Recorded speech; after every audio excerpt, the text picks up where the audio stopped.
bring it back here in Nigeria, and all is now set for the Imo Stakeholders Meeting holding this Thursday, January the 5th, 2023. Let's now cross live to Owerri, the Imo State capital, for the event. Important for the purposes of introductions from recognition to briefly once more recognize the members of the high table. Starting from the extreme left, we have the great son of Imo State and chairman of INEC, Professor Boris Iwu. Please a round of applause for the Prof.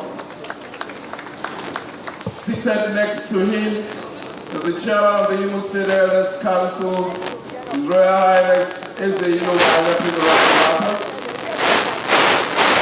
And next to him is the chairman of the Imo State Council of Rulers, His Royal Highness Eze East. Please a round of applause. Next is in His Excellency's entourage, because I just noticed he arrived, His Excellency, the founding chairman of the biggest indigenous player in the petroleum and energy sector in Nigeria, SEPLAT, Dr. ABC Ojako. Please a round of applause for Dr. Ojako. And next to him is a serial entrepreneur, Imo Stakeholders, the founder of Diamond Bank, now Access Bank, and the chairman of Pan-African University, Dr. Pascal Dozier. Please a round of applause. He is the chairman of today's occasion as well. Da Pascal, as we fondly call you in this part of the world, you're welcome, sir. And of course, Your Excellency, our great governor, distinguished Senator Hope Uzodimma, I need not introduce you to yourself. You are seated next to the chairman. Next to our governor is the Speaker of the Imo State House of Assembly, Right Honorable Emeka Nduka. Please, a round of applause for him. Next is the former governor of Imo State, His Excellency Ochina Nwata, Chief Ikedi Ohake. Please a round of applause. If you like, you can add after his title, Survivor General of this year. We're happy to see you, Your Excellency. Next is the Deputy Speaker of the Imo State House of Assembly, my very good friend, Right Honorable Iwanya. Please a round of applause. Amarachi Iwanya, my very good friend. And of course, seated next to him is the Secretary to the State Government, Chief Cosmos Iwu. Please a round of applause. Your Excellency, in attendance, we have great Imolites. And like I said, okay, I still see on that table, of course, I don't know if he's seated or he's just waiting, your Chief of Staff, Imo State Government, Chief Anyehi. Please a round of applause. Of course, seated here today, Your Excellency, very distinguished personalities, Imolites, they are here today at the instance of Your Excellency on the convocation of this 7th edition of the Imo Stakeholders Forum. This is what we would liken to what the Americans will call the State of the Union Address. Today, His Excellency has invited all of us to brief us on happenings. And the stakeholders are all seated here. I did say that we've been doing a good job of recognizing all of them as they've been arriving. And for the sake of time, permit me to spare us the need to once more go through those lists of names. Trust me, it's a very long list. Or maybe as we make progress, we may find cause to recognize one or two people who, for some reason, will have skipped. I'd like to recognize all members of the National Assembly present or past who are here today, all members of the State Assembly present or past, our royal fathers, spiritual leaders and leaders of faith who are here present, members of the judiciary, captains of industries, they are here in their numbers, and of course my own constituency, Nollywood members here present. I recognize you all, distinguished Imolites, ladies and gentlemen. Welcome to the 7th edition of the Imo State Stakeholders Forum. Without much ado, we will start as tradition demands. We have paid respect to the great country by taking the national anthem. We have also honored the Almighty with an opening prayer. It is now proper that we also pay respect to tradition by having the traditional breaking of Kola nuts. So at this point, Your Excellency, the Kola nut is right in front of you. Maybe it's time to present it to the chairman of today's occasion. And after the breaking of Kola nut,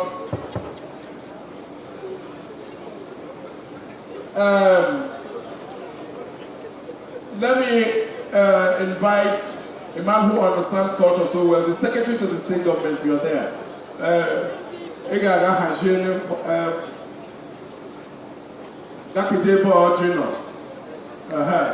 Chief Cosmos Iwu, he handled very well as the secretary to the state government.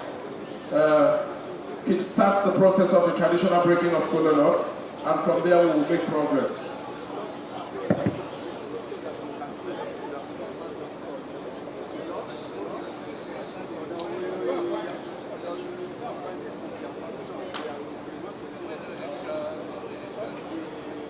And while they are putting together that process, for those of us who are at home and wherever you may be an Imolite, it's important that you follow us on all media networks.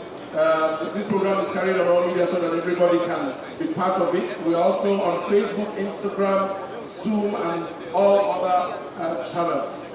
Go ahead, sir.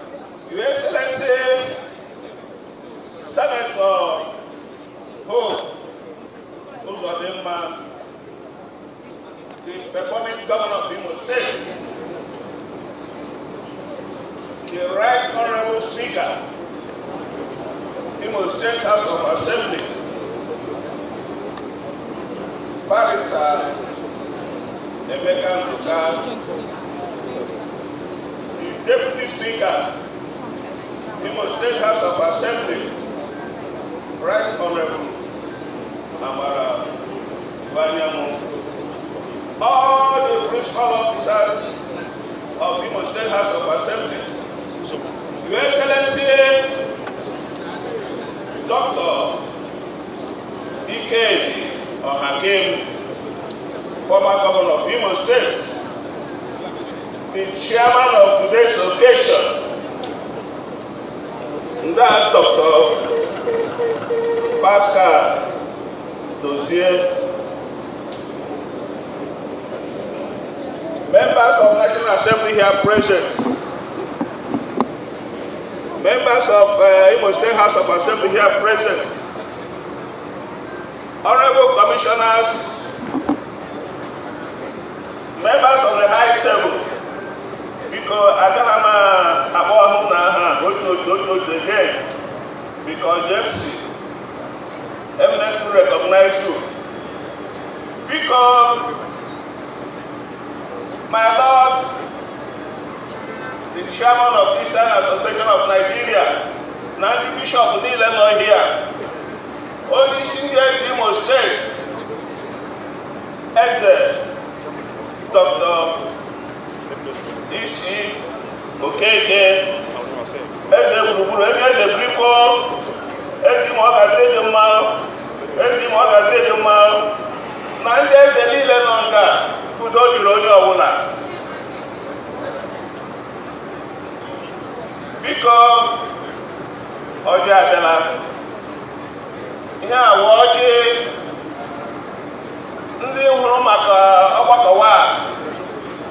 the government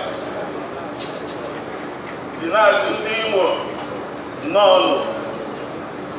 Only see government I His Excellency Dr. Senator Ho, who's on the man. He had all annual rituals.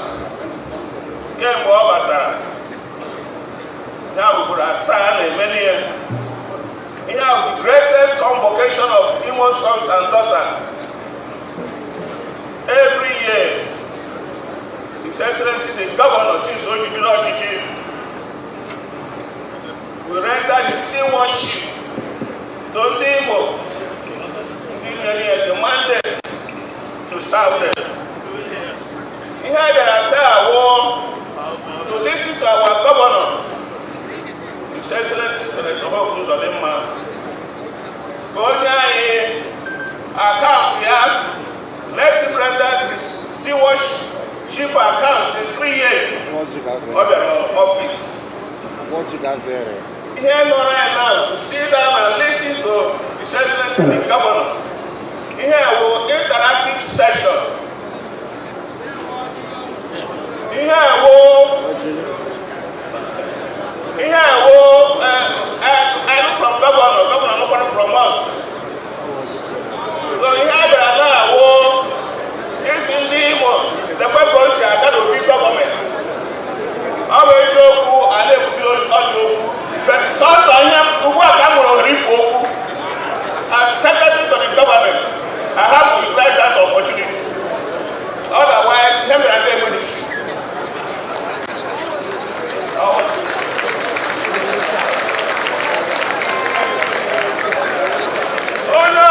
Imo State Gama Nemuna Head Chair Gemba Fato government were on teaching Imo State. And what are the difference between then and now? Become Ojabela Abu because all people can Caponina. Because Ojabela I have a crucial year.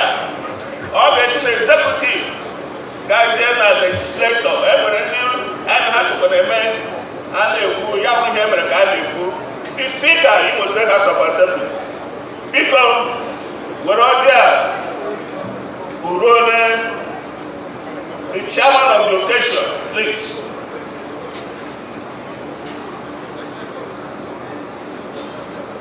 Our Lord is good. And all the time, because Anaonoji in the House of Assembly, the 9th House of Assembly, respected honorable members of Imo State House of Assembly. Akamuno Nanajia, Punahone, okay, because Adamewerojia, Punye, the chairman of today's occasion, Kola, our beloved and performing governor of our dear state, Imo.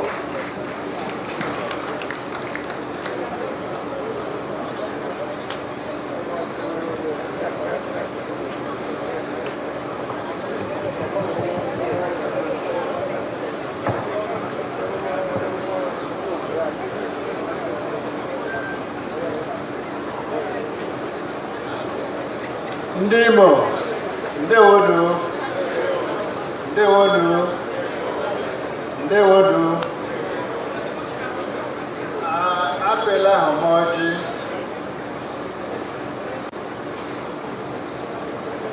adu okokwu dị ime n'ihi na ndị ka ekwuru be alakamanwụ anaga nwere ọjị pega onye isi anyị the governor of Imo State anyị na nweka oji eme ya jọsi na anyị ya atama ya jọkwara ya enye anyị ọkwa na ezi ndewo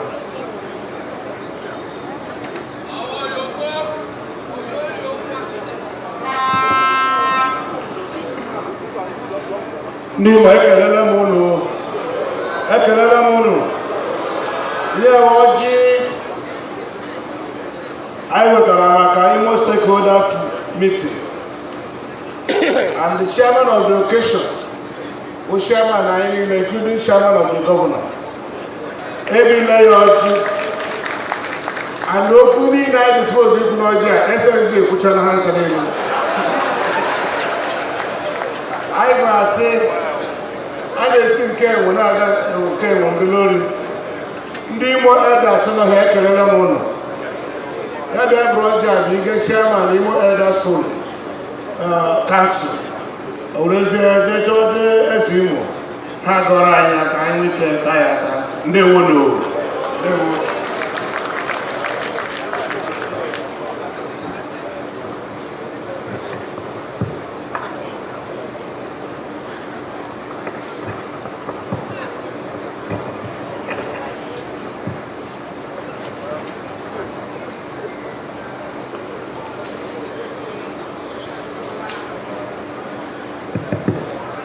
Imo Mamano, Imo Kwenu, Imo Mono, Imo Uzono, Auna Moji, the members of elders needed on that, the Naka and Prof. Anja Gamba, Madam Grace, the president of Wuhania. And the elders of Hunantania, on a honia, or tell what they heard. Okay, what you want to get? Okay, Katinaka, Ezimo, the watching.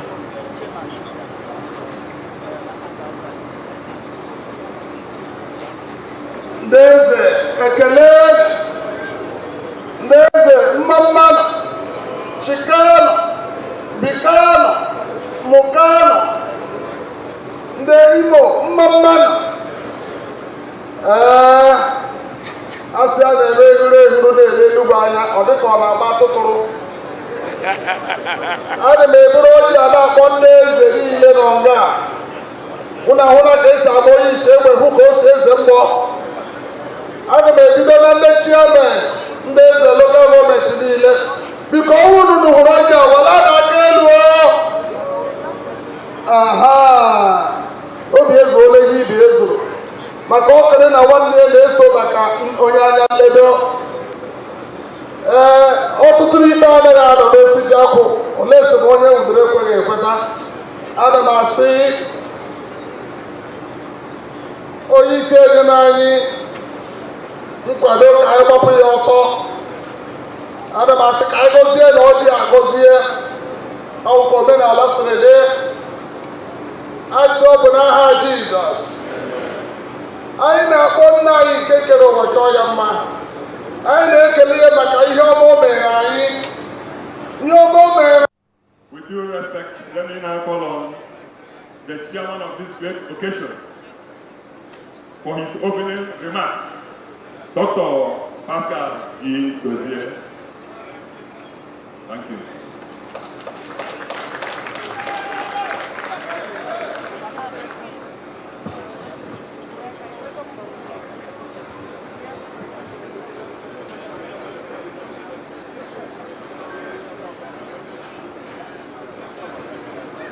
It is very rare to see a governor helping his citizens.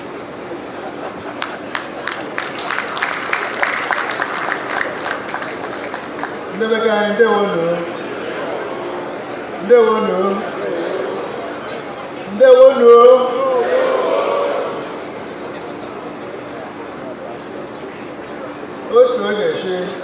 a man no more night in the Chilago.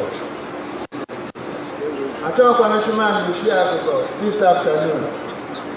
So please permit me, and I'm going to ask a favor from all of you. We are here not for a Christmas party. Governor, did you call us for a party? We are here for a stakeholders forum.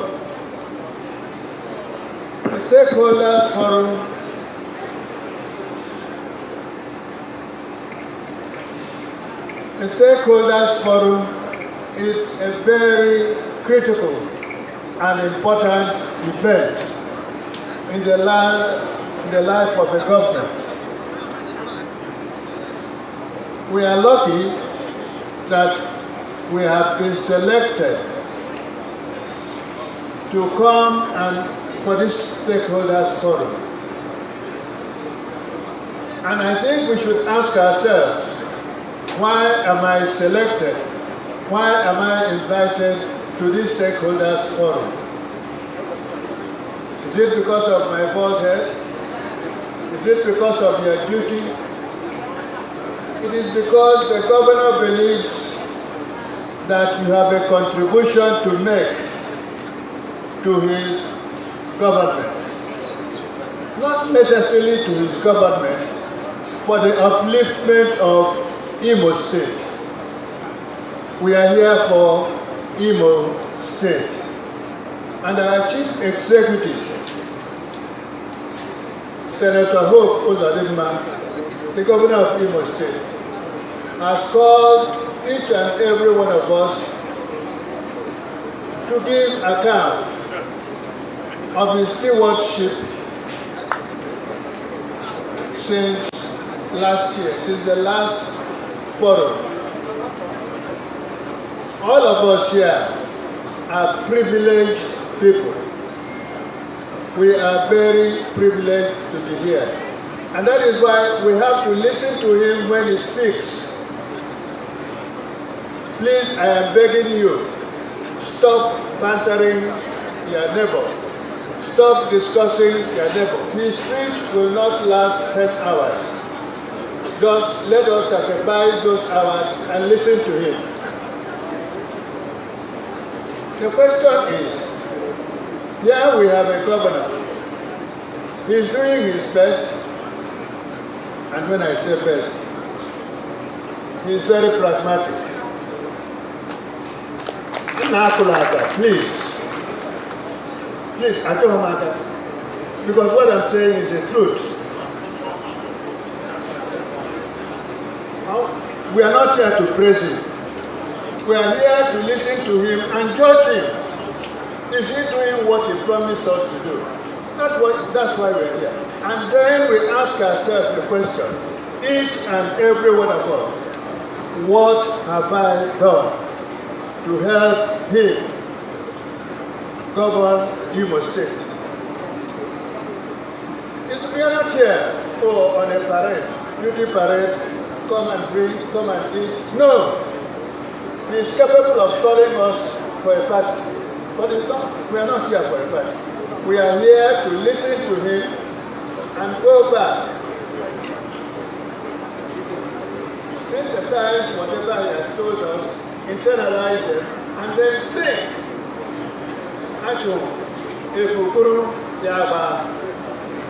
And then we think, and then we come and say, okay, Governor, such and such a day, you just told us this. Can you consider this? Can you consider that? That's why we are here. And the question is, what are we here? What is at stake? What is at stake is a word of 3 letters. IMO. Imo State. Nothing else. Nothing else. How do we make Imo a pride of place, helping the governor to achieve his end? On the day he was being sworn in, he made an oath that he is govern Imo State and govern it the way a good government should govern. And what is that? The welfare of the people and the protection of the people. That's why he's coming to give us his report. And please, when he's speaking, I would want all of us to think and listen properly, so that when we go home, we will spread the news of what he has told us, because not all Imo people are here. Not all Imo people are here. He is going to tell us, and then we tell others what the government is doing, the trajectory this government is going. If the trajectory is not to our liking, we have the right to come back to him and tell him, our governor, please consider this, consider that. That is why we are here. And please, let us not abuse the privilege he has given us. Governor, I thank you for inviting me. I don't know about you. Are you happy? Are you going to contribute to the development of Imo State? I didn't hear you. Did you say anything? Good. Now, I am happy. When you are coming for a stakeholders forum, you know that you are coming to discuss this word of 3 letters. IMO. You might be red or dark or gold. It is what is good for Imo State. That is why we are here. And it doesn't have to give us opportunity to come and listen to him. It doesn't. But the mere fact that he has chosen to give an account of his stewardship, it is a privilege. I keep on repeating this one, it is a privilege. Because you know yourself, each and every one of us, know people who are better, who are bigger, who are more wealthy, who could have been here, but they are not here. Let us not abuse the privilege the governor has given us. That's all I can say for my government. Please, thank you very much. I wish you Happy New Year. If I wish you Happy New Year, what do you say to me? Same to you. Okay. So, and also, we thank God for our brother who nearly lost his life, Governor Hakim. And he stand up for recognition.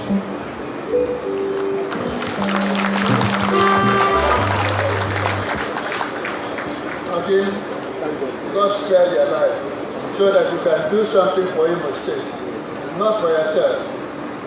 God created us not for ourselves, but for others. Is that understood? Do you believe that? Thank you. Thank you very much.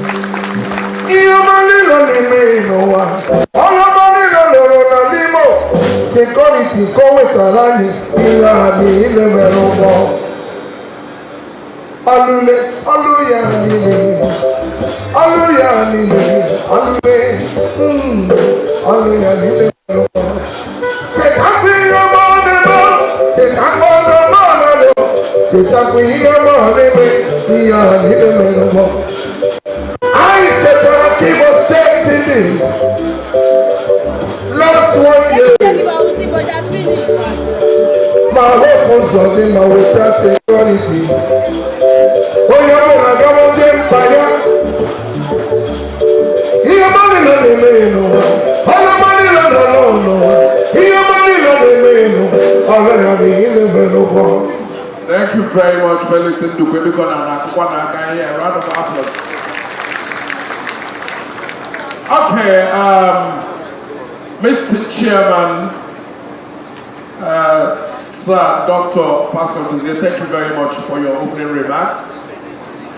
We all in Nigeria know that if you attend an event and you find someone the caliber of Dr. Pascal Dozie in attendance, and as the chairman of the occasion, you must take that occasion seriously. Because by virtue of his age, is a man you must listen to. By virtue of his accomplishments, it's a man that you must listen to. By virtue of his character as a human being, is a man you must listen to. And I guess it's for that reason that our governor has chosen him to chair today's occasion. Thank you very much for that brief, straight to the point remark. And if he has acknowledged that the governor is on course, who am I? Ladies and gentlemen, now it's time for us to invite, to talk to us. I came in this Christmas season to visit my aging mother in the village. And between Owerri and Mbise, I must say that I was positively excited by the pace of work that I saw there. I am not one to lavish compliments, but I was touched. Your Excellency, you have started and you must finish it. You must finish that work. We need it. Having said that, ladies and gentlemen, it's time to welcome, to talk to Imo citizens, the #1 citizen of this state, the convener of this Imo Stakeholders Forum. Please, let us stand, let us rise and give him a standing ovation as he talks to the citizen of Imo State. His Excellency, Senator Hope Uzodimma Onwa.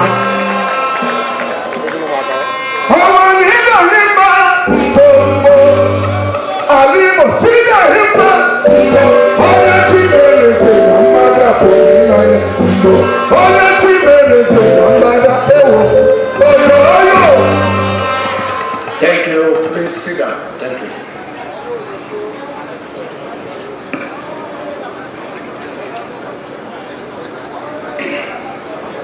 The Right Honorable Speaker, Imo State House of Assembly, Right Honorable Barrister Emeka Ndoka,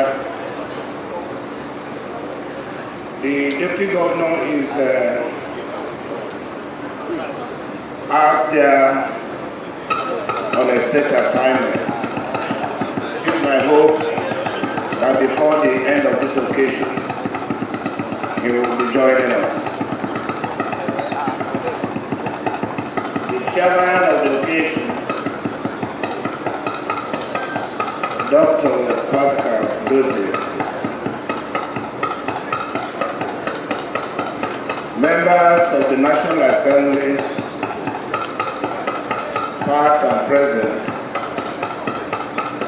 who are here with us,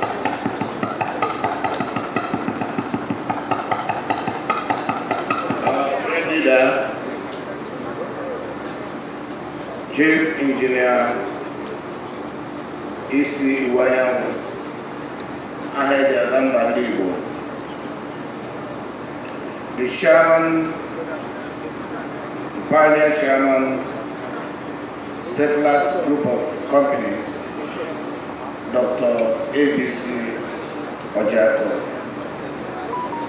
who is also a critical stakeholder in Imo State, being their operational base, and he is one of our best and brightest. And I think ordinarily, Uli is part of Imo State. The majority leader of the House of Assembly, Imo State, and members of Imo State House of Assembly, past and present, chairmen and members of federal commissions, agencies, and parastatals who are here, the Secretary to the Government of Imo State, Chief Cosmos Iwu, the Attorney General and Commissioner for Justice, and other members of Imo State Expanded Executive Council, all other political appointees, both at the state level and the national level. The National Vice Chairman of our great party, APC in Southeast, and other members of other APC working committee and other political parties who are here, the chairman of our party and other chairmen, our candidates to the forthcoming election, the chairman Imo State Council of Traditional Rulers, His Royal Highness Eze Okeke TFR, the chairman Imo State Council of Elders, His Royal Highness Eze Ilomaya CON, Your Excellency, the former governor of Imo State, Ifike Ohakim, and other former governors and former deputy governors in our midst, the former Minister of Aviation, one of our best, Dr. Mrs. Kema Chikwe. You are welcome. Your Royal Highnesses, Ndieze, Your Grace, the Archbishops, particularly the Archbishop of the Anglican Communion of Owerri, who is here, the Prelate Emeritus of the Methodist Church of Nigeria, distinguished Imo leaders, elder statesmen, stakeholders, ladies and gentlemen of the press, permit me to confirm and assume that I have recognized every person seated and those of you who are outside to this occasion. My elders, my leaders, my beloved Imo here gathered, I greet you all. To the glory of God, who have made it to the new year, I would therefore say, on behalf of my family, the government and the people of Imo State, I want to wish all of us gathered here a happy and prosperous new year. It is my sincere wish and prayer that this year 2023 shall be a better year for each and every one of us and for the entire state of Imo. Sadly though, not all of those who should have been here today could make it. For example, it pleased God Almighty to call home one of our finest professors, Professor George Obiozo, the President General of Ohanese Ndio, to eternal glory. His death was announced shortly after we had lost another great son of Imo State, Engineer Ebere Udago, the former Deputy Governor of Imo State.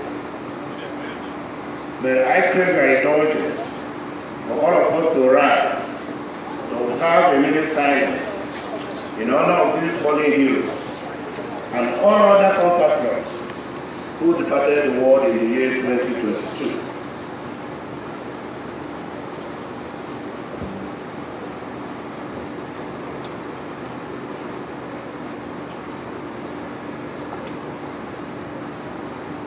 May the souls of Professor George Obiozo and Engineer Ebere Udago and that of all the faithful departed through the mercy of God rest in peace. Be seated.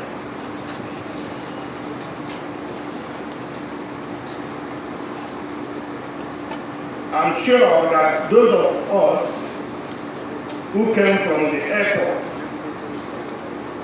or those who came from Olu or Kibo Axis, or even those who came from Owerri municipality, would have noticed the great transformation of our dear state in terms of road infrastructure.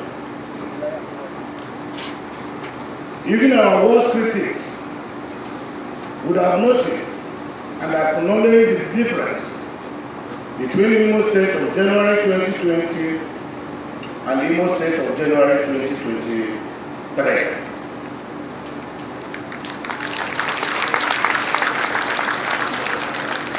The difference is like the difference between night and day. That is shared prosperity government in action. For those of you who are conversant with new Owerri, you will no less be marveled by what we have done with the Imo State House of Assembly complex, which was abandoned to rot and decay for over 10 years.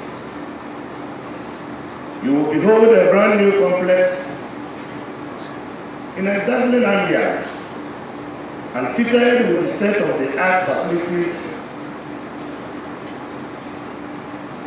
if you have any reason to visit the legislative arm of government in Imo State, the edifice will, well, after receiving you, will be smiling at you. This is a good example of shared prosperity government in action. If you have any reason to visit the Akpakuma axis of the state capital, you will be delighted to notice that the signpost of the Federal Medical Center Owerri has now been replaced by a bold sign announcing a new teaching university hospital for the Federal University of Technology, Owerri. That singular gesture by the federal government to upgrade the Federal Medical Center to a university teaching hospital, which we did our best and facilitated, comes with multiple benefits to the economy of the state. The most significant of which is employment generation and other benefits. The same goes to the upgrade of Avaniko College of Education to a Federal University of Education. Again, this is our shared prosperity administration in action.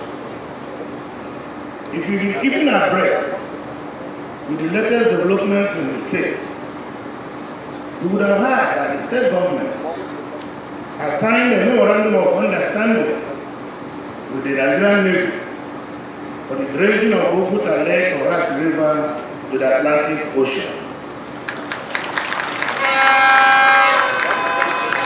Thereafter, the government, working with private sector,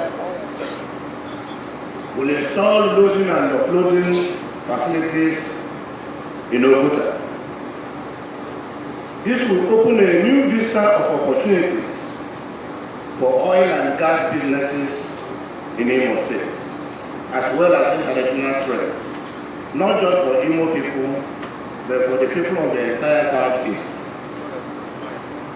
With the establishment of a naval base in Oguta, maritime security is not only assured in that axis, but the incessant cases of illegal oil bunkering and pipeline vandalization and destruction of oil facilities will soon become a thing of the past. These goodies are not coming by happenstance, but as a result of the spirited efforts of this administration to attract both global and federal investments to the state. Again, that is shared prosperity in action. For those of you who spent their Christmas and New Year in Imo State, I'm sure you would have noticed that the festivities were almost crime-free, outside one or two politically contrived attacks. This is a clear indication that the relative peace has returned to our dear state.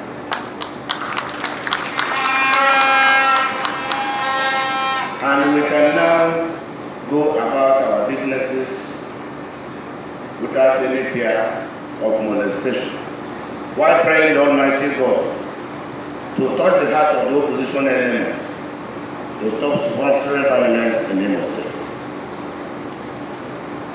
However, security agencies are in a better state of readiness to combat crime. This was achieved through additional training and the provision of modern equipment, which now enables them to counter banditry with improved intelligence, communication, technology, and precision. The manner in which they recently foiled an attempt to burn down the office of INEC in Owerri is a clear proof of this newly improved competence. Many other plots have actually been thwarted before the criminals could strike. Besides, the remaining kingpins of the bandits are now being rounded up by security agencies and are already making revealing confessions, which led to the arrest of many of them. That is again shared prosperity government in action. As you know, protecting the lives and property of citizens is one of the top responsibilities of government, and is even the reason why there is government at all. Imo, I can rightly and proudly declare before you here and now that yes, we've made a difference. We've made a big difference in all sectors.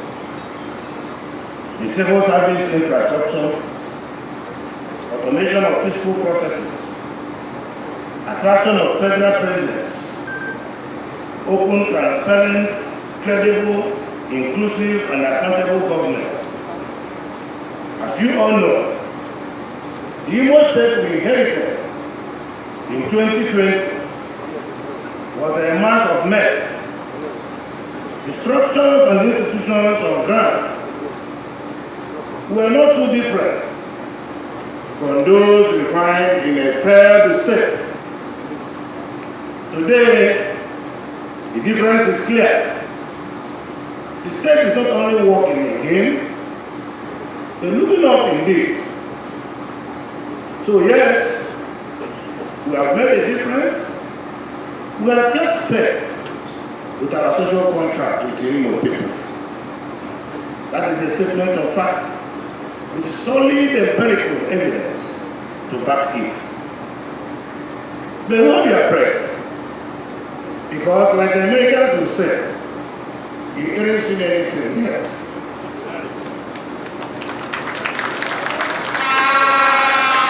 More breathtaking transformations are coming.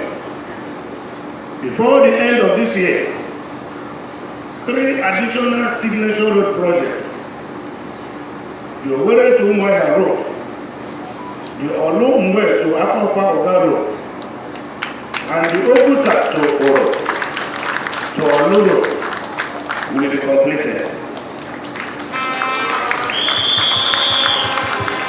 Remember in our stakeholders meeting of January last year, I assured you that the Olu-Owerri Road and the Olu-Okigwe Road will be completed before the end of that year.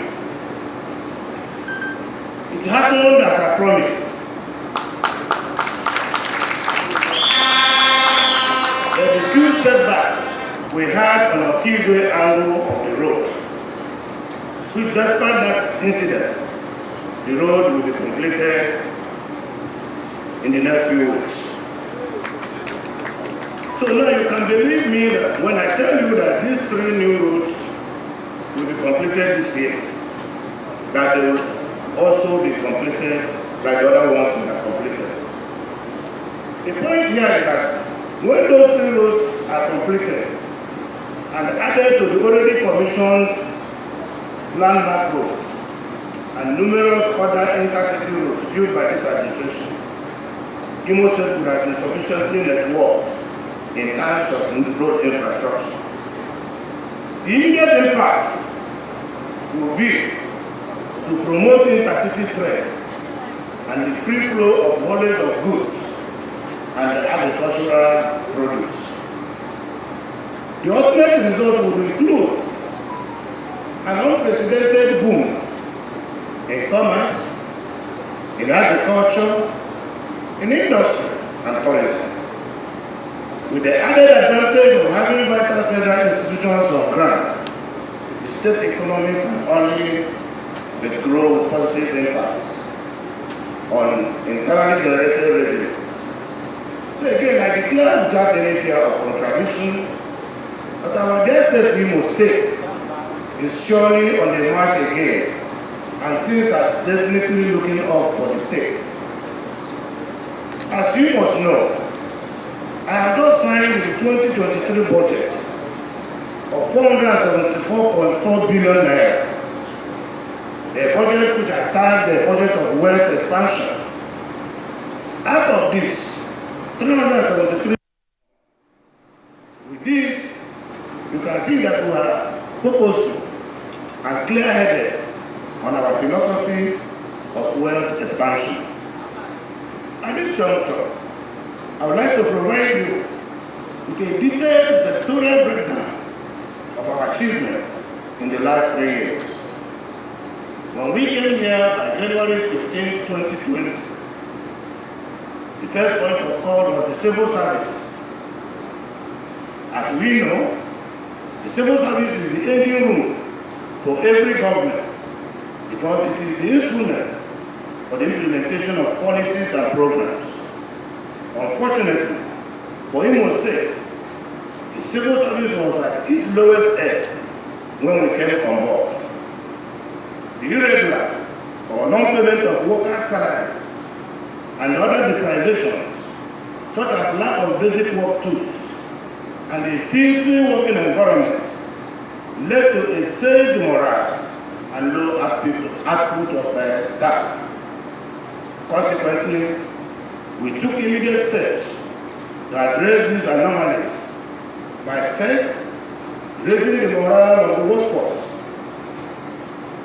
We could not differentiate who is a permanent secretary and who is an ordinary staff. In our effort to re-import dignity to the civil service, we purchased and distributed to all permanent secretaries 30 Honda saloon cars, Caris brand, and all permanent secretaries were allocated these vehicles. We immediately bought 30 Honda buses and deployed them to facilitate the daily commute of workers under the Free Staff Mass Transit Scheme. For the first time since the creation of Imo State, workers were being picked from their homes to work and from work back to their homes at no cost to them. In 2021, workers received the 13th month salary as a Christmas bonus, in addition to other edible materials in support of the morale boosting program. This enabled Imo workers to celebrate the 2021 and 2022 Christmas to the fullest. To address the cankerworm of corruption, which had eaten deep into the system, as evidenced by the number of ghost workers and pensioners that our investigation revealed, padding of workers' salaries, other forms of revenue leakages, we moved fast to restore sanity by embarking on biometric verifications, which enabled the digital capture of relevant data of personnel and the computerization of emolument processes. This further led to the automation of the payroll system and the harmonization of government finances, including the holistic introduction of the Treasury Single Account, TSA. Today, salaries of Imo workers and pensions from retired staff are paid promptly. It is a thing of great joy that this singular move has greatly alleviated the sufferings of these senior citizens who served, gave their best efforts to the state, retired, and at their old age were almost forgotten. With the current system now in place, once a staff retires from service, he or she is automatically captured into the pension payroll scheme, thus eliminating the tedious, demeaning, and excruciating pains inflicted on these elderly and often frail compatriots by previous processes. The internal revenue mechanism for the state is now also fully automated with a new generation IC can meet up with modern day fiscal protocols. The Imo State Internal Revenue Service has thus been in the position to maximally harvest the internal revenue of the state in a seamless, efficient, and corruption-free manner. Thank God, the putrid smell of corruption in public finance and indeed public administration is now history in Imo State. In addition, the government embarked on the training and retraining of civil servants to bring them up to speed with modern-day public service skills. This has helped to galvanize the state public service for more efficient and effective service delivery. Even more importantly, it helps to restructure their battered psyche and self-esteem. The government went further to enact a free medical service for all civil servants by writing off their premium on the National Health Insurance Scheme. To address critical manpower needs in certain areas, the Imo State Civil Service Commission recruited lawyers, agricultural officers, and 4 administrative officers together with program analysts to strengthen the technical capacity of the civil service. True to the trailblazer reputation of our administration, we shocked the entire Imo State Civil Service with the approval of the across-the-board promotion for all of them in November 2022. Mark you, these are workers who have not been promoted in the last 10 years. Prior to this massive promotion, their fate can best be described as frustrated and hopeless. To the glory of God, the narrative has now changed, and I can beat my chest and tell you that Imo State now have a civil service that can be called upon at any time. Education. Perhaps one sector where the 3R mantra of my administration has yielded the most dividends is education. I believe that this administration will forever be remembered for its giant strides in taking Imo State further ahead as the education capital of the Southeast. Our numerous achievements in this sector include the recovery and naming of Kingsley Ozumba Madiwo University, Idato. This was a landmark achievement as that edifice, which is worth over 40 billion naira, is now fully owned by Imo State government. The establishment of the University of Agriculture and Environmental Sciences, Umuagbo, the site of the former Imo State Polytechnic, which has now been relocated to Omuma in Oru East local government area. The establishment of the brand new Imo State Polytechnic at Omuma with a very scenic, spacious environment and state-of-the-art building and facilities. We have also achieved accreditation for Senator Ben Wajimogu College of Education, Ite Ubo. From the foregoing, it is obvious that a major part of my education agenda is to create more opportunities for our people to be educated and in the process acquire the skills that will help them navigate through in life. In addition, these institutions have created employment opportunities for both teaching and non-teaching staff of Imo origin. The host communities would also record significant improvement in economic activities and development with a spillover effect on the economy of the entire state.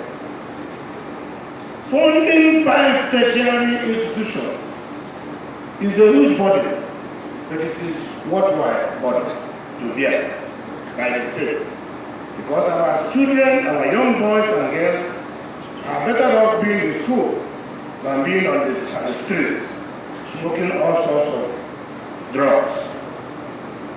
With Imo State University already recognized as a center of excellence in various fields, I have no doubt that the new institutions will find their bearing working in collaboration with the already established Imo State University.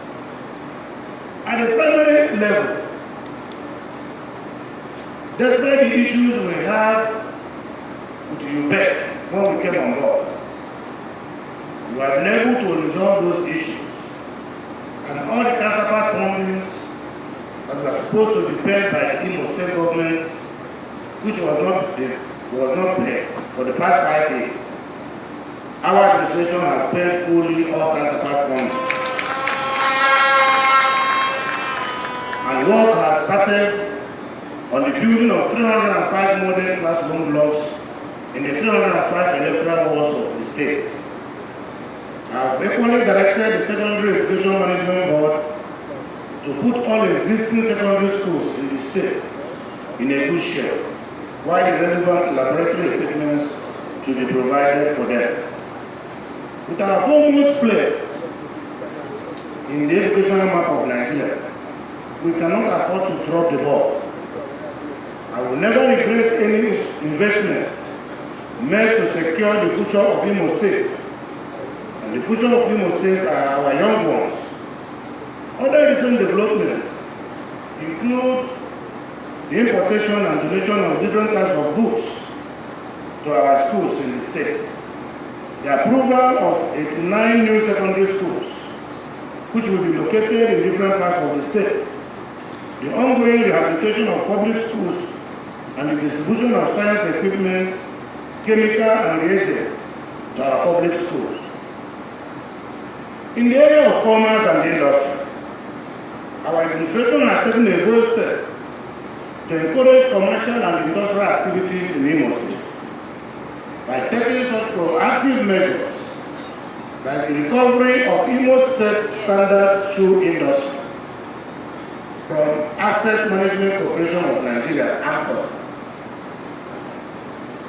The Imo State Standard Shoe was seized by AMCO for a debt of 1.66 billion naira inherited from previous administration.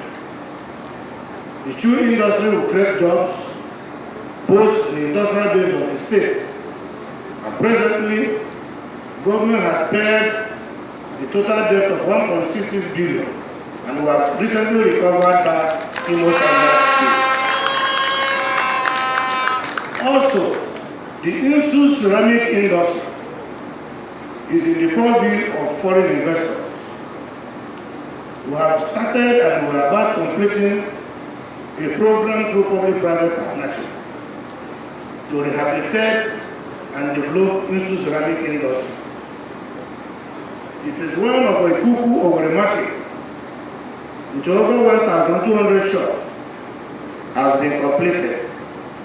The full project has capacity for over 3,000 shops, which are equitably allocated with priority given to the original shop owners, hence the ongoing verification of old allottees and shop owners. The Ogma market women who traded in the Kuku market were provided with sufficient space at no cost to the women. Recovery of high net worth landed property of the cooperative movements in the state. Example, the multi-billion naira feed mill complex at Plot 1 Industrial Layout on Nature Road, Owerri. Over 200 cooperative societies organized into micro-business for sustainable capital formation and growth. Linking of cooperative societies to multilateral finance agencies such as the Bank of Industry, Bank of Agriculture, and microfinance banks for various forms of assistance. In the information sector, we have repositioned the sector to continuously deliver qualitative information on government activities to the public. We are maintaining a harmonious relationship between government and the journalists. Revitalization of Imo newspapers, which led to the restoration and return of the statesman, to the newsstands after decades of moribund status. To our credit, the Statesman newspaper is about the only surviving state-owned newspaper today in the country. Extending to the positioning of Imo Broadcasting Corporation to restore its status as the clearest voice of the East of the Niger. The regular publication of Imo Shared Prosperity News Magazine, the Digest Magazine, the official newsletter of the Ministry of Information and Strategy, the institution of Governor Hope Uzodinma Annual Media Merit Award to encourage the professional practice of journalism in Imo State, initiation of the online radio phone-in program, wherein ordinary Imo people are given the opportunity to directly interact with the government in an unhindered, uncensored radio phone-in program involving all the private radio stations. In the area of health, improvement in the healthcare delivery is an important measure of development. Thus, working through the Ministry of Health, our administration has implemented a number of programs that achieve the improved healthcare delivery for the people of the state. Through these efforts, various achievements were recorded. First and foremost, being able to minimize the impact of COVID-19 pandemic in the state should always be remembered as one of the remarkable achievements of my administration. To achieve this, we established the Imo State Emergency Operations Center, EOC, for addressing the challenge of COVID-19 pandemic, such as contact tracing, community testing, and drug administration. Others like quarantine of victims with positive test results, the management of cases and maintenance of safety standards, and also the burial of COVID-19 victims. To improve the availability of healthcare professionals in the state, we secured the approval from the Nursing and Midwifery Council of Nigeria to reopen various government-owned schools of nursing and midwifery. These include the School of Nursing Owerri, the School of Midwifery Abombise, and the School of Midwifery Awomama. We also pursued and achieved the re-accreditation of Imo State University Teaching Hospital, INSU, the College of Medicine, which enabled the school to graduate 3 batches of medical doctors since we assumed office.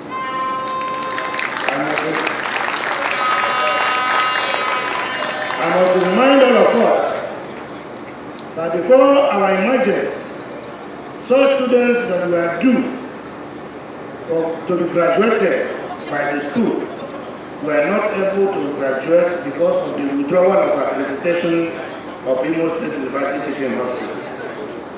On arrival, we took steps, and today we have graduated 3 batches, and the medical doctors are now happy and everywhere ready to work.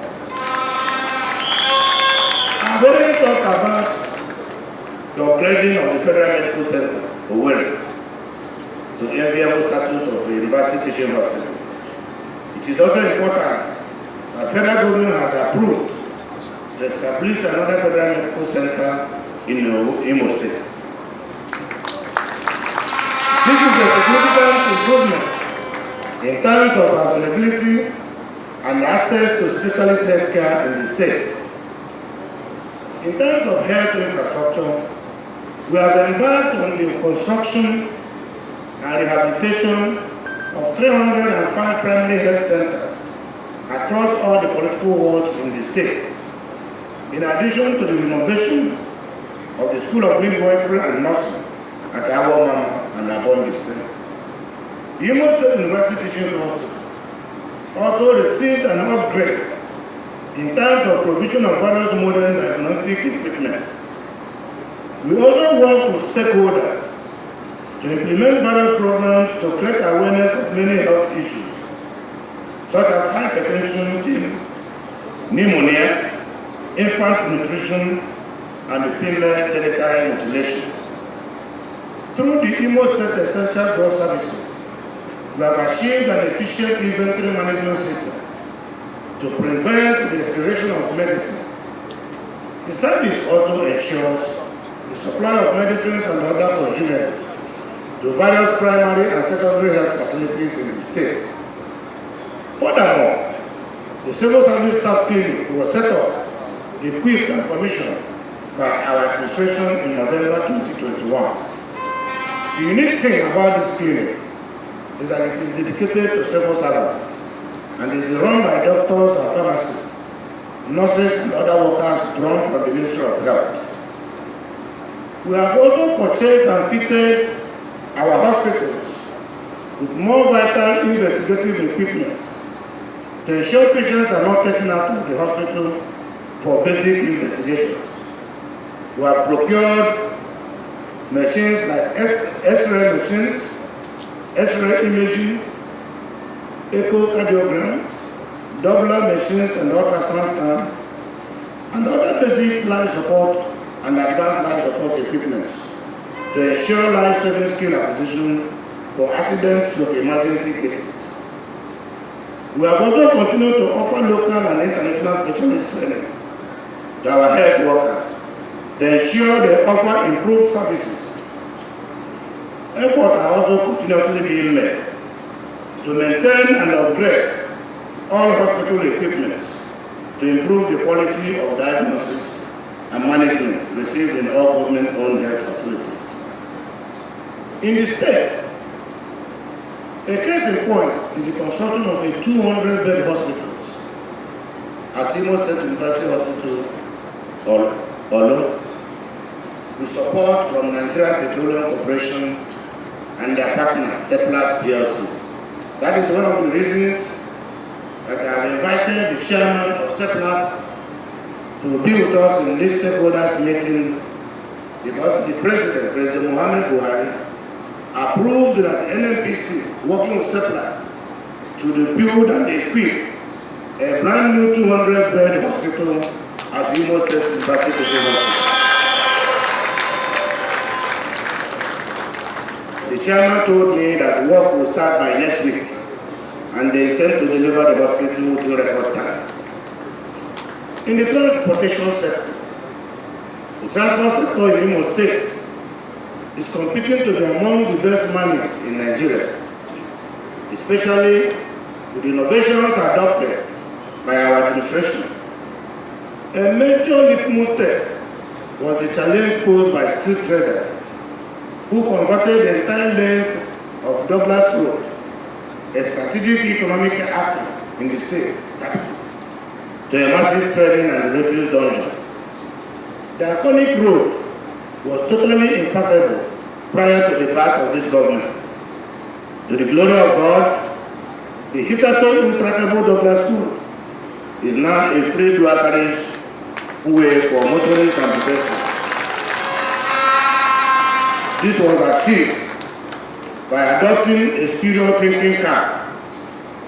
Other major achievements of the Ministry of Transport include resuscitation, recapitalization, and remodeling of the Imo Transport Company at Arugo layout, the revival of Imo State Traffic Management Authority, whose management and leadership we intend to overhaul by the end of next week, the establishment of mobile courts for traffic offences, installation of traffic lights, traffic signages, and bus stops within Owerri metropolis, resuscitation of Imo State Waterways Transport Services, the closure of all illegal motorbikes in major cities in the state, establishment of a biometric capture, fleeting, painting, and routing of public transit vehicles to ensure safety of commuters,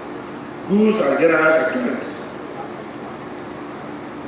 Blocked some adjoining roads to Wedra, Douglas, and Okigwe roads to decongest and ease flow of traffic in the affected areas.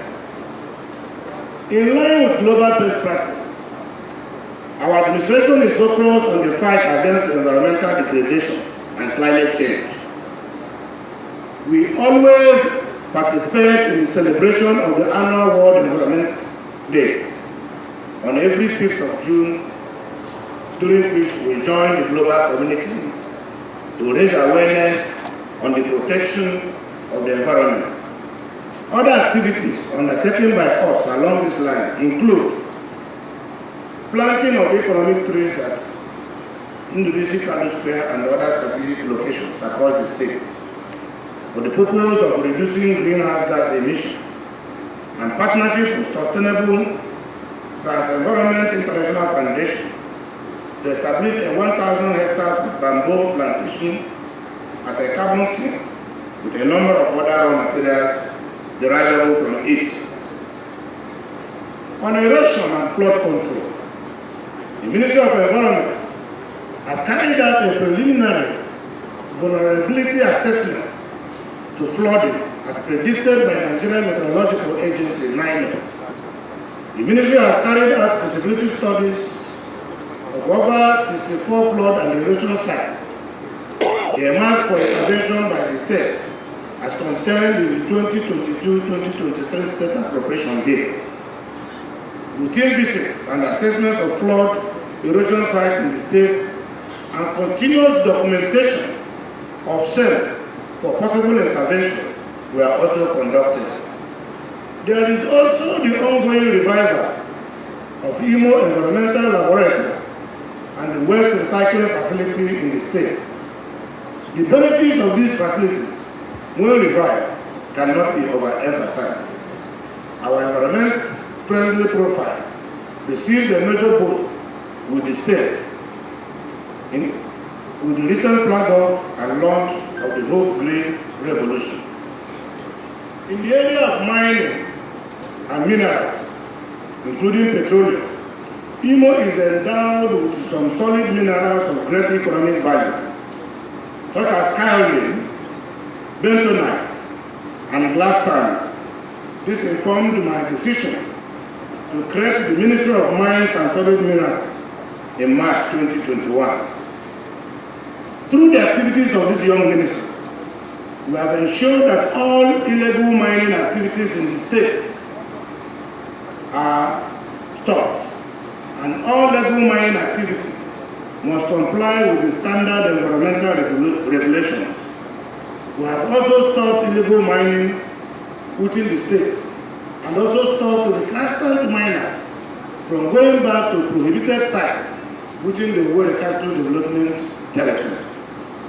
In addition, we have resolved a number of conflicts in mining communities, including the ones at Adakam Amuwara in Eziri local government area, the ones in Ekperazu, the ones in Ayazun local government, the ones in Ebada, Mbitolu local government, and Obiorodo, also in Mbitolu local government.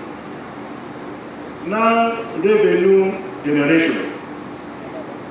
By the faithful implementation of the Treasury Single Account, we are now doing better in internally generated revenue. First of all, we have withdrawn all revenue consultants in the state. We don't allow people to go on the road anymore to stop people, to collect money from people, particularly those who insist that you must pay cash. These are the people that are causing confusion and frustrating innocent drivers and motorists. As of October 2022, the state was generating almost 2 billion naira monthly as against the 450 million naira which my administration met on ground. This was possible because we blocked many revenue leakages. We simply stopped the buccaneers who had devised some very sophisticated means of stealing the resources of the state. We also found ingenious ways to expand and diversify our revenue windows without having to overburden our people, especially the young businesses. The issues of multiple taxations have been abrogated. Consultants and other middlemen who are not relevant to the revenue generation effort have been weeded off. Income earners below the platform bracket of 100,000 and below. My government has exempted them from paying taxes. Those people who earn below the sum of 100,000, this is a deliberate policy to stimulate the economy arising from the hardship suffered by this class of people by the incident of COVID-19 pandemic and the insecurity in the state. The implication is that with our own fair share of federal allocation and entirely generated revenue, we will be able to fund the 2023 budget. Human capacity development and the youth empowerment. As a demonstration of the priority which my administration places on employment and the youth empowerment, I created a fully fledged Ministry of Job Creation and Employment. As part of a well-articulated program, we developed a two-pronged approach to get our youth fully engaged and productive. Since it is practically impossible for government to employ all qualified young men, we embarked on an extensive program of training and equipping some of them to start businesses of their own.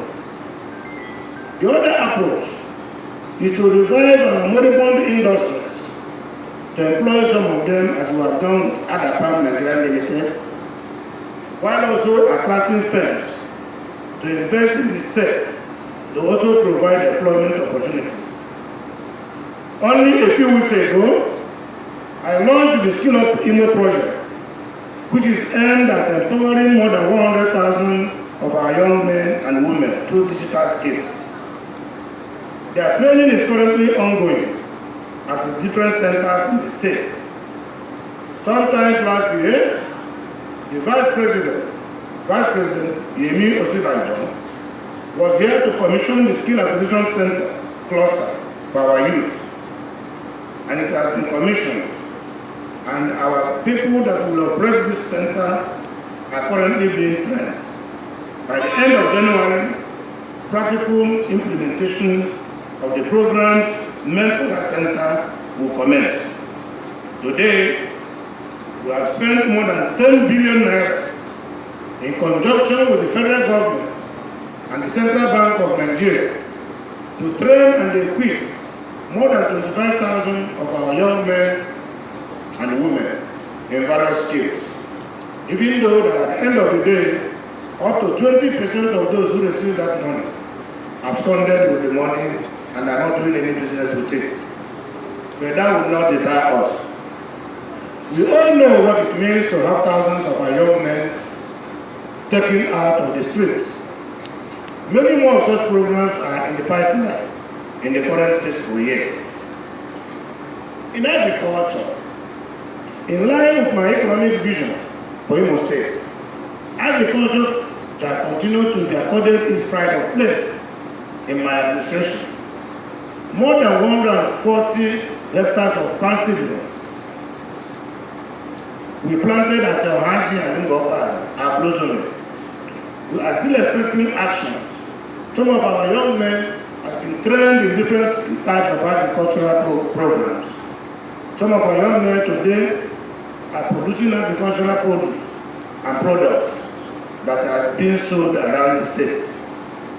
We are still expecting actions from the federal government on the siting of the dams at Okigwe and the issue for dry season farming.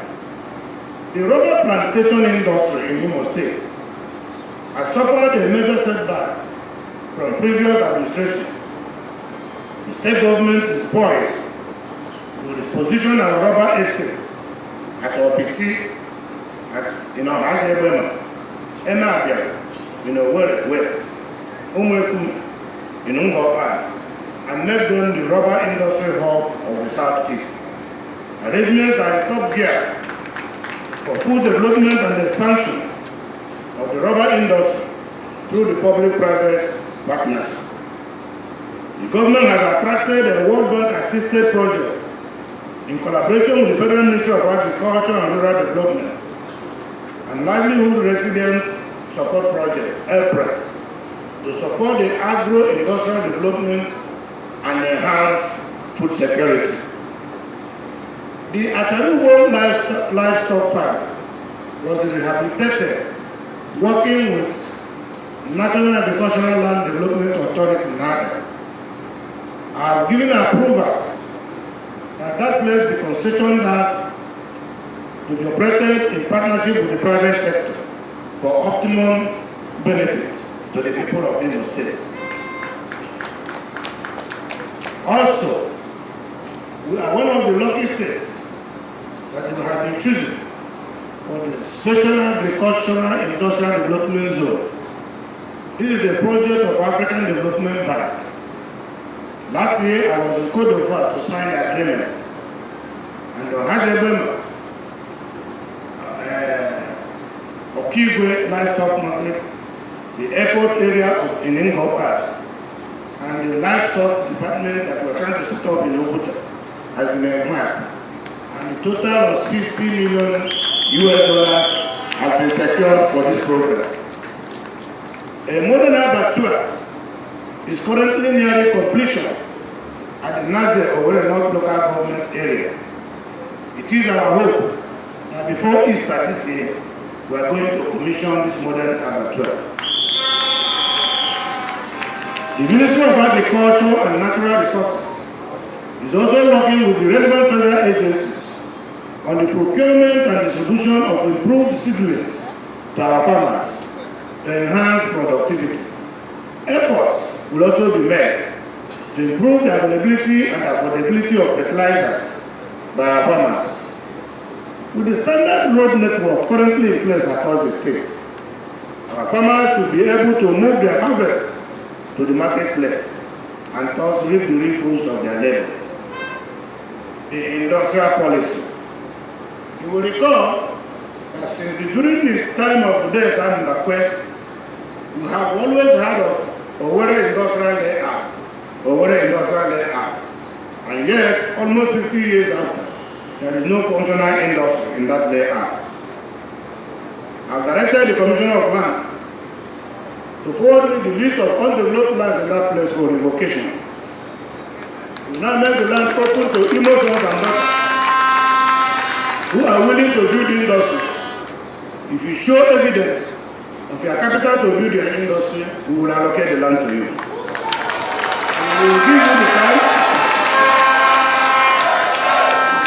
We'll give you the time, after which if you don't develop, we will also revoke it back.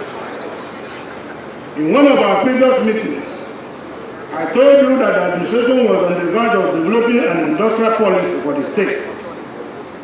Working with UNIDO, an organ of United Nations, I'm happy to announce to you that it has been able to successfully provide Imo industrial policy. Imo now has an industrial policy which will serve as a kind of template that will drive its developmental initiatives. With this policy in place, we are now in a position not only to plan for our future, but to work towards forging both local and international partnerships that will strengthen our economy. Similarly, we have launched a digital economic blueprint fashioned to enhance our economic development in line with global best practices. We have given fillip to these initiatives by establishing a Ministry of Digital Economy. We have also stepped up our efforts in registering cooperative societies for organized rural farmers and artisans, especially those in the private sector, into micro businesses for sustainable capital formation and increased productivity. Currently, those efforts are yielding results. With our 2023 budget of wealth expansion, there are hopes that all the moribund industries in the state will be resurrected, just like we did with Adapam Nigeria Limited and the one we're trying to do with Standard Chew Industries. Because the wheels of government grind slowly, and given the intricate nature of some memorandum of understanding that we have entered, it will take time really for some of this partnership to begin to yield results. We may not have moved as quickly as we have wanted, but gradually we are getting there. By the recent improvements in our infrastructure, security, and ease of doing business, we have also created the enabling environment for private investors to establish more businesses in the country. I am working currently with Nigerian Investment Promotion Council, Imo State Investment Promotion Council, to discuss with serious investors how we can offer them some incentives that will act as an attraction for their coming into Imo State, which will even include tax waivers, tax holidays, and other forms of investment carrots that will enable and enhance rapid and accelerated investment in Imo State. Relationship with other arms of government. When President Muhammad Buhari visited the state not too long ago, sorry, let me drink water.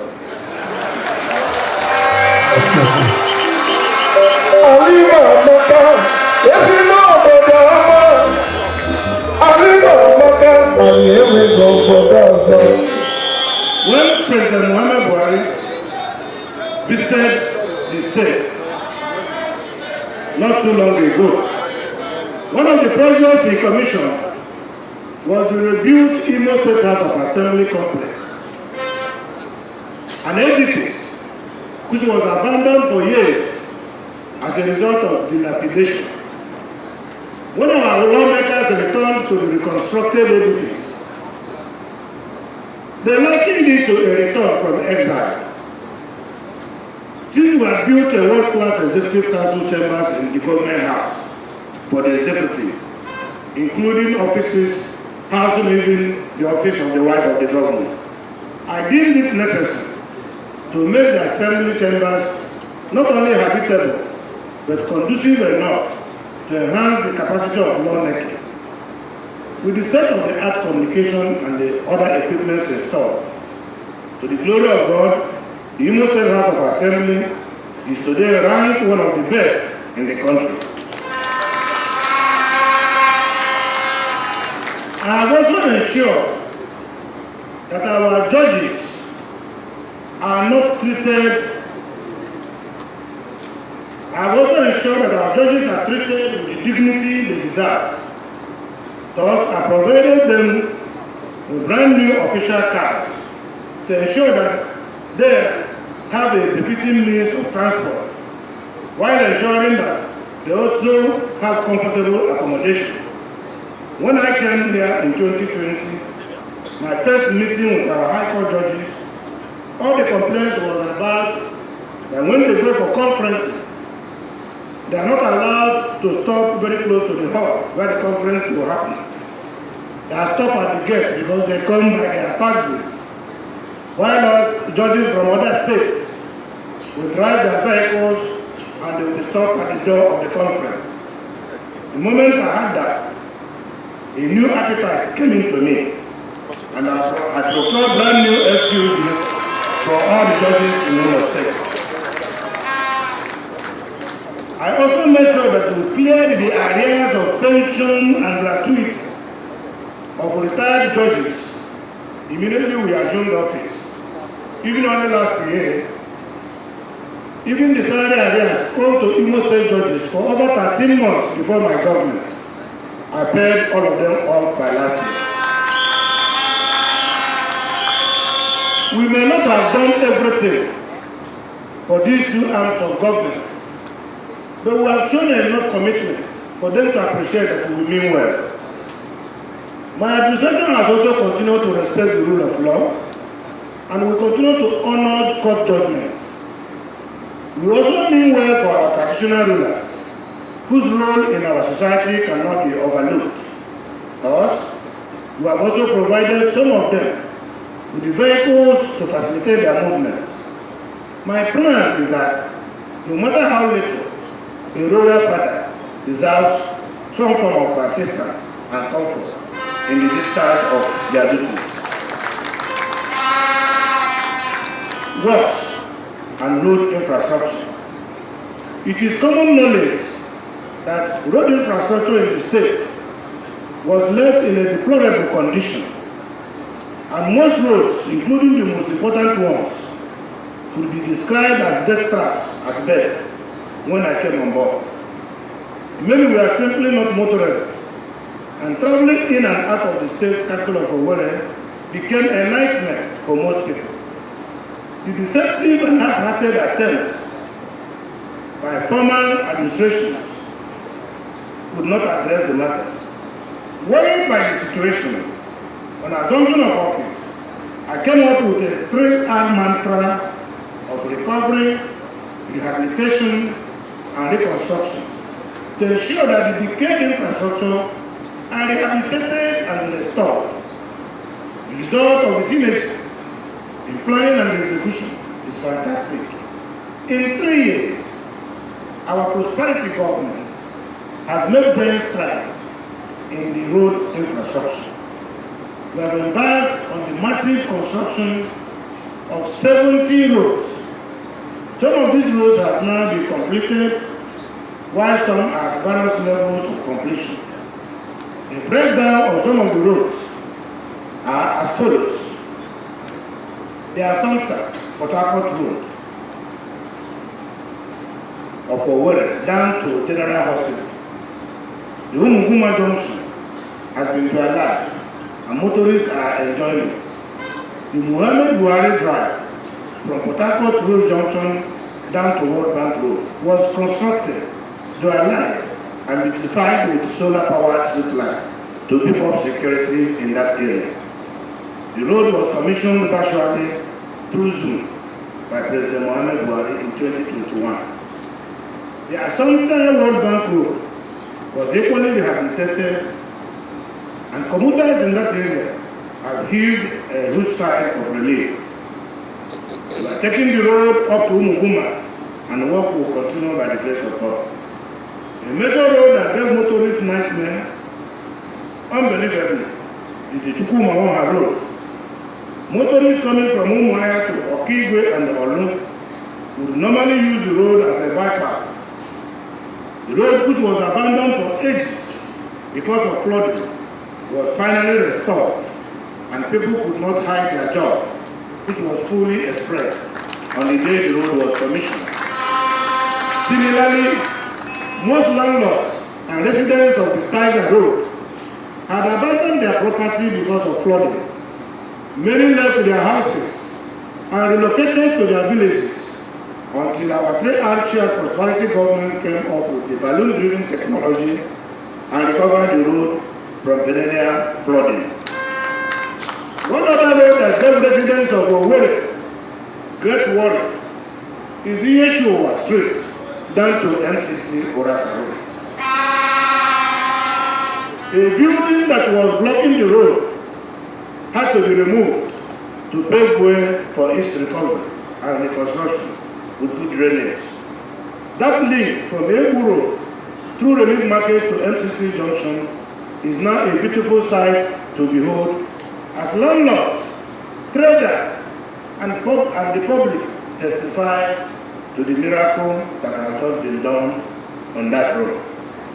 The Nazir naked Ihaba Obi is a road that used to be a nightmare to the host communities, housing the Federal Polytechnic naked and the Federal University of Technology Owerri has also been reconstructed, and before Easter this year, the road, including the bridge, will get to the Obinze Expressway. The Akashi Road has been completed with a beautiful street light,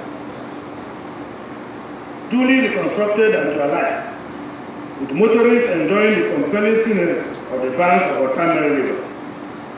It is worth repeating that for a long time, the Owerri-Olu Road was in a very deplorable condition, and not only, it only received palliative measures and attention from the previous administration.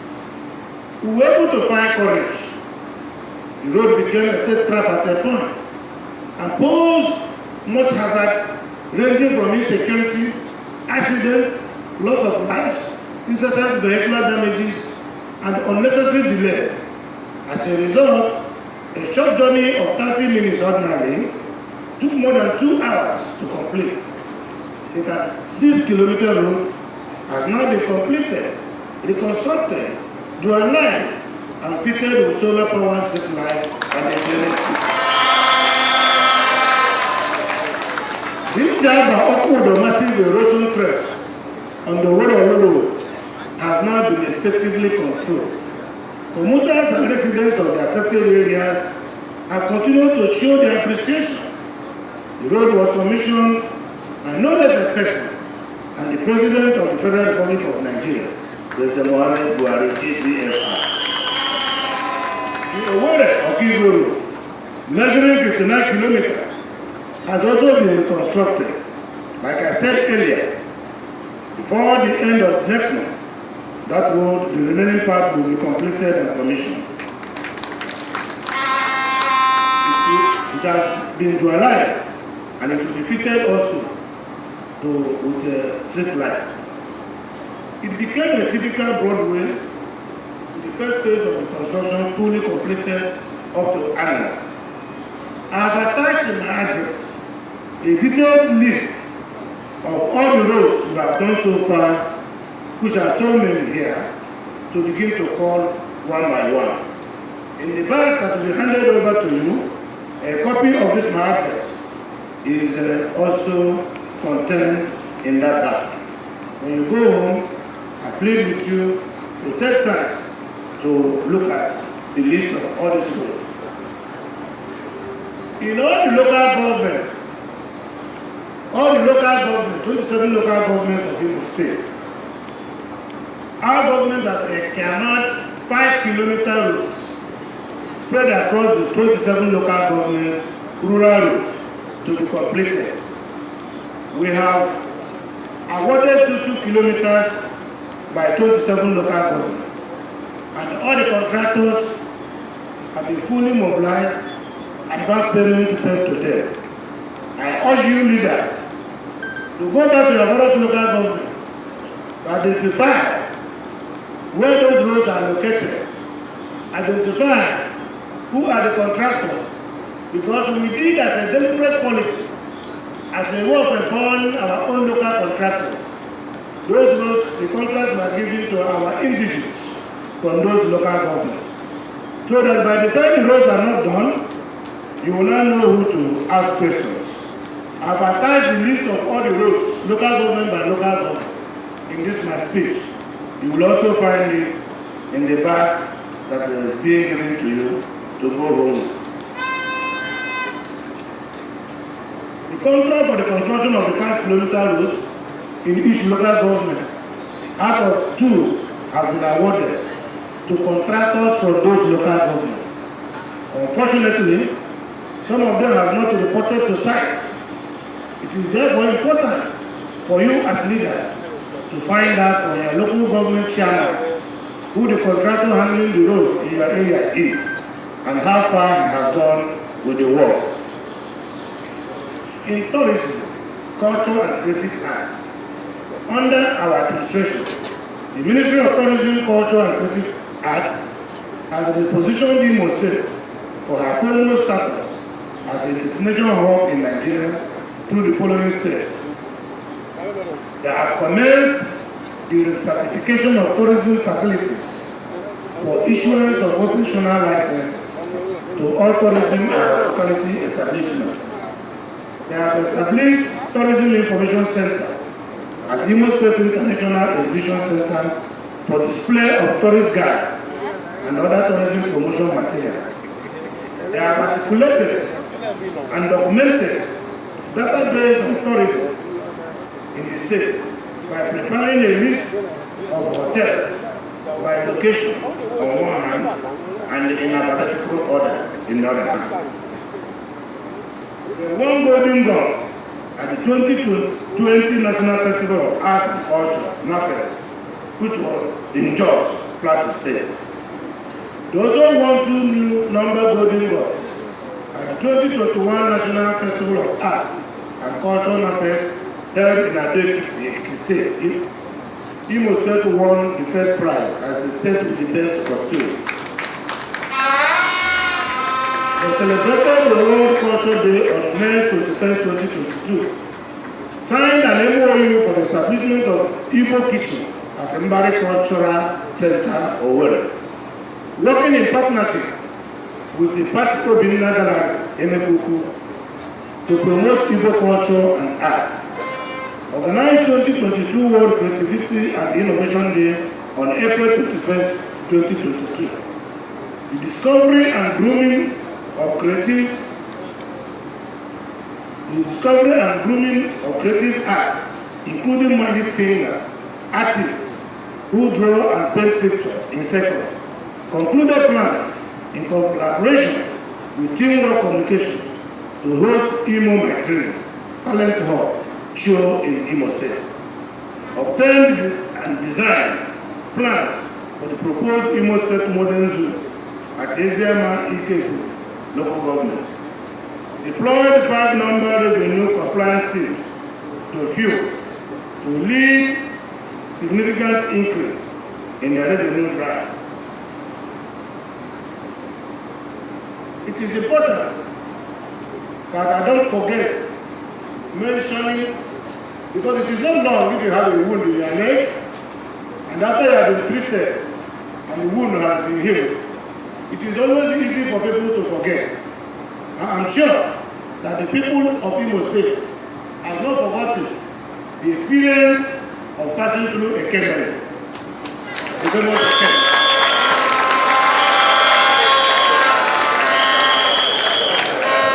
It was high technology. It was high erosion management technology that was deployed that gave us what we are enjoying today. You know of the situation of Opera Dose Street. Now I've seen so many people every evening passing through Opera Dose looking for where good head and all that plan and that happens. That is the way to do that. As part of the welfare and humanitarian activities of the government, the wife of the governor has continued to reach out to indigent and vulnerable groups with the meek of human kindness. The 3R administration has captured here under successfully interface with all the existing and operating motherless orphanages in the state. This has been followed up by several visits and inspections to ensure that they operate according to the state standards and certified and registered motherless baby homes in the state, while shutting down those that did not meet the required standards. The office also achieved the seamless and timely distribution of palliatives to widows in the 3 zones of the state to cushion the effects of the COVID-19 pandemic. Similarly, we have continued to offer support and empower the over 35 registered motherless baby homes in Imo State. Baby homes with food items will supply essential drugs, materials ranging from rice, pampers, cartons of Indomie, gallons of groundnut oil, milk, powder, sleeping pills. Part of our humanitarian agenda through the Ministry of Foreign Affairs and Office of the Wife of the Governor. Justice. The Justice Ministry benefited from the General Civil Service reform introduced by my administration. In addition to this, my administration cleared the backlog of outstanding pensions and gratuity owed retired judges in the state. I could not live with the sordid story of judges who served the state with dedication being owed pensions and gratuities. This to me was unacceptable.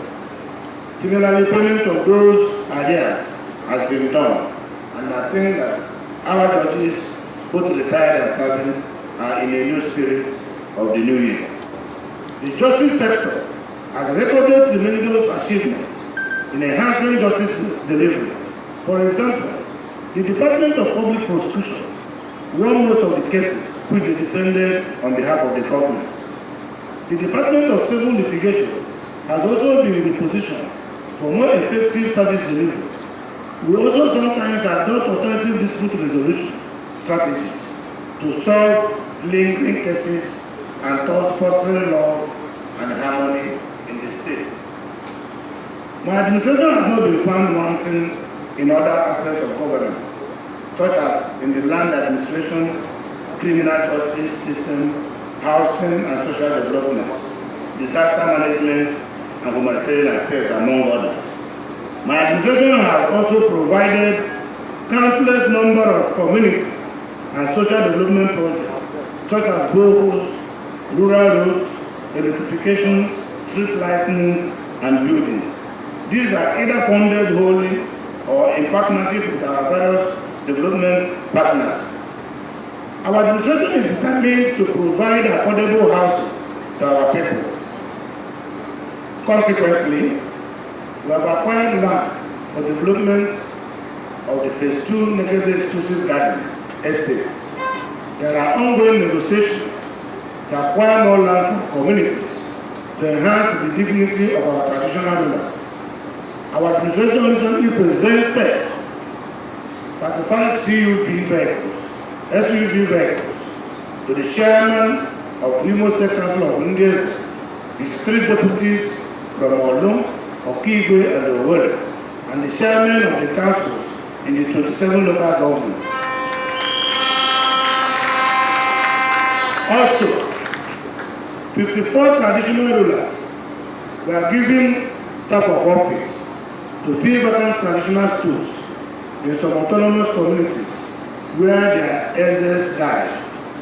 This move is to secure our traditional institutions and improve security through settlement of disputes and maintenance of law and order in our autonomous communities. I know 1 minute again, we don't know.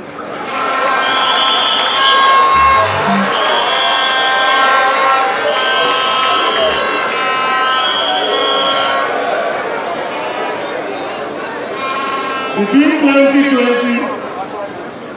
2020 and 2022, the state government has received over $30 million.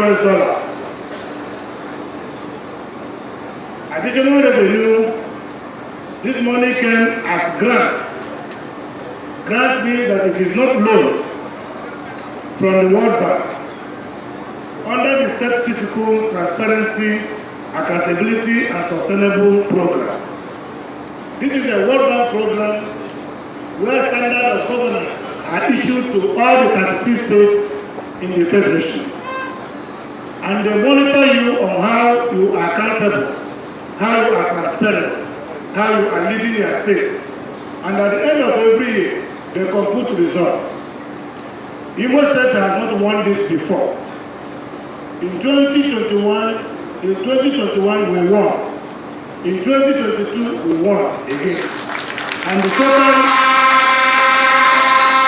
and that amount totaling $30 million has been credited to Imo State account.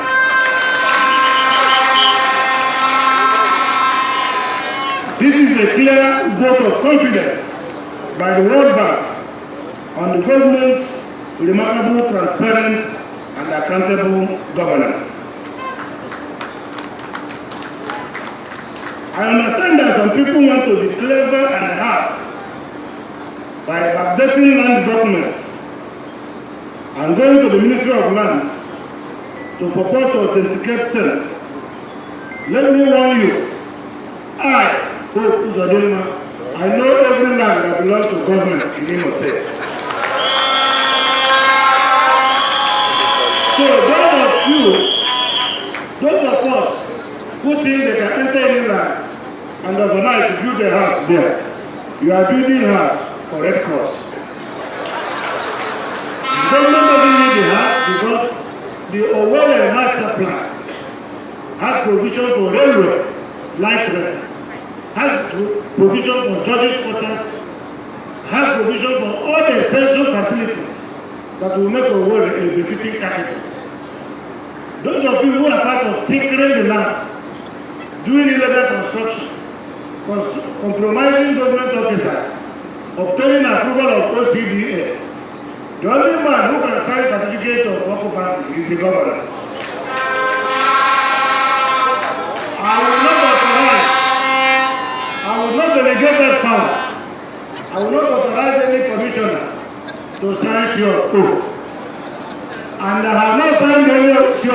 since I came to office. But I can tell you, I will recover all the lands that belong to government. And the land that doesn't belong to, there is no community that doesn't own land. Communities can own economic trees. And when government decides to acquire those land, they will pay such community compensation for economic trees, not for land.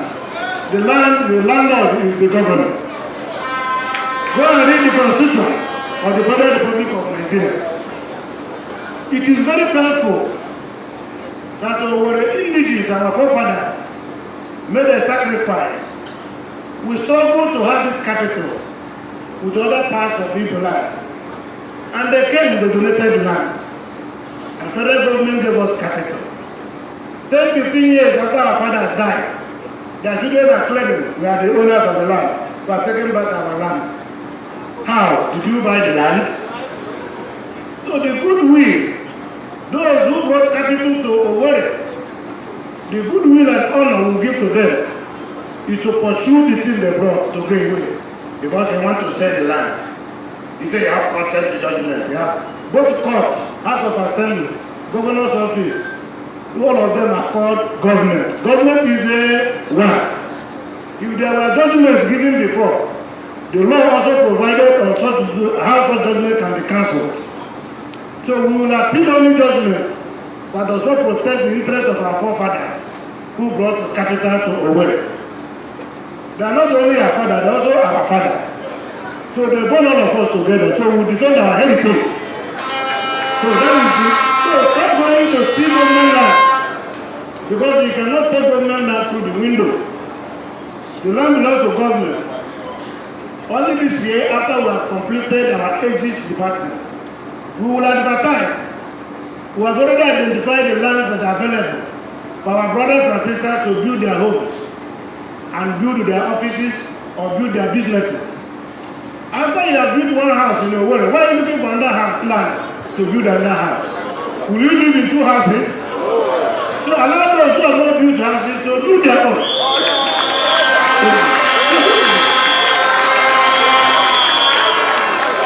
So anyone who enters to government land will pay dearly for it. Not only will the purported papers be revoked, any structure put therein will be brought down. So please be properly guided. It's not enough if you go and take government land, you say you have built an amusement park, you have built this, you start sending people to come and beg the government. Listen, if you are crying, listen, in Italy, we have professional criers. If your relation dies and you are not in the mood to cry, you go and hire a crier to come and cry for you. So if you go and see government land, you come and cry, it means nothing to me. So take what belongs to you and allow what does not belong to you to the person that it belongs to. That is my warning. And I pray that Almighty God will touch our hearts to behave. Those who are doing such on such illegally acquired land, or any illegally acquired land for that matter, and think they can circumvent the law by updating their documents, and many wasting their time. Let me know that government is currently recertifying all lands in the state. There is a new law. Every certificate of occupancy to become valid must be recertified. That's the new law, the new bill we have signed into law in 2020 when I come. So those who are forging Mbakwe's signature, forging Okada's signature, forging Ashibu Denwa's signature, forging Ohakim's signature, forging Okoroja, even these ones are alive to say that it's not their signature. Those ones are that, we also know the signatures that are correct and the ones that are not correct. So I beg you, please, respect yourself so that we can respect you too. The most challenging problem which has faced this administration is that of insecurity.